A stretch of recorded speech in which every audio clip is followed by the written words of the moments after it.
بتتعبي كل شهر من آلام الدورة الشهرية؟ الحل ممكن يكون أبسط مما تتخيلي. أول حاجة الكمادات الدافية، حطيها أسفل البطن من 15 ل 20 دقيقة، تقلل التقلصات وممكن تكون فعالة زي بعض المسكنات. تاني حاجة التمارين الخفيفة زي المشي أو تمارين الإطالة. الحركة بتحسن الدورة الدموية وبتزود إفراز الإندورفين اللي بيقلل الألم.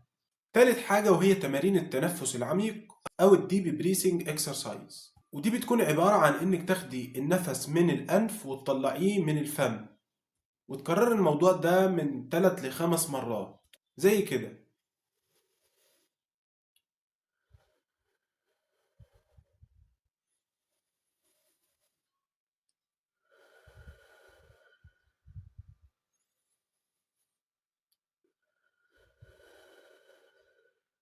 رابع حاجة وهي عبارة عن تدليك خفيف، اعملي مساج لمنطقة أسفل البطن بزيت دافي زي اللافندر أو النعناع، وده بيساعد على تهدئة العضلات.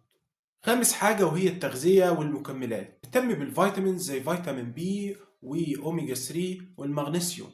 وآخر حاجة وده طبعا مش لكل الناس، للناس اللي تقدر تجيبه بس، وهو جهاز التنس. ده عبارة عن جهاز بيشتغل بإنه بيحفز العضلات كهربائيا، وده فعال جدا في تقليل الألم.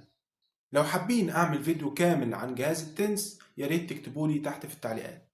لو عجبكم المحتوى ياريت تعملولي لايك وفولو عشان نوصل لكل الناس.